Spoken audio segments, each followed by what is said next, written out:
Robert Eggers' sexy vampire story could use more bite.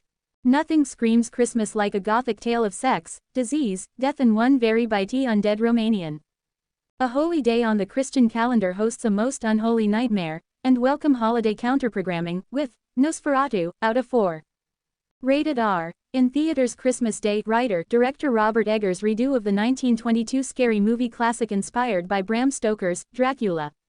Visually sumptuous and surprisingly sensual, Nosferatu isn't as wonderfully original or bonkers as Eggers' top-notch flicks, The Witch, and The Northman, but great turns from Lily Rose Depp and Bill Skarsgård sell its disturbing, otherworldly beauty and the beast tale. Eggers gets to do a lot with the artistry, since the plot is fiendishly straightforward. In the German town of Wisburg circa 1838, Ellen Hutter Depp has been privy to psychic visions and connected to another realm since she was a child, including communing with a monstrous figure. She's got a seriously bad feeling about her new husband, rookie estate agent Thomas Nicholas Holt, taking a work trip to Transylvania. An enigmatic client named Count Orlik Skarsgård is moving to town and buying a decrepit property but can't travel since he's got one foot in the grave, Thomas's boss hair-knocked Simon McBurney quips. To win a needed promotion, Thomas has to trudge his way to Orlok's castle and get him to sign a contract. What he finds is a wheezy, terrifying figure with flesh falling off his bones who emits a hungry growl when Thomas accidentally draws blood with a bread knife. Eggers keeps his Orlik in the shadows for a while until unveiling him in all his eerie glory.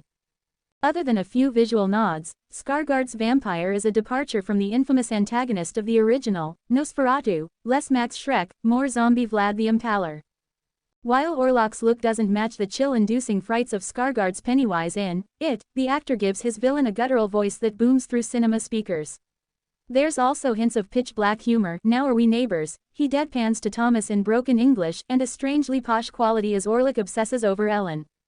Thomas fails to defeat Orlik on the Creeper's home turf, and the Count leaves on a boat via sarcophagus for Germany, with many, many rats in tow. He is coming, Ellen warns best friend Anna Emma Karin and her shipman husband Friedrich Aaron Taylor Johnson.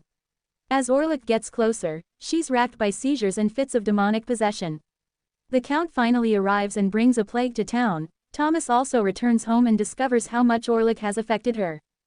Both Skarsgård and Depp are mesmerizing, especially together in scenes that palpably blend desire and repulsion. The movie hinges on Depp's performance as she's yanked between ecstasy and despair, crying and laughing at the same time while towing a line between awful pain and euphoric delight, and Depp lets it all out in breathtaking fashion. Nosferatu drags in its second half, as Thomas, Friedrich and helpful scientist Alban Eberhard von Franz, Willem Dafoe grab wooden stakes and go Orlik hunting. Playing a disgraced professor really into the occult, Dafoe is completely in his element here and having a ball.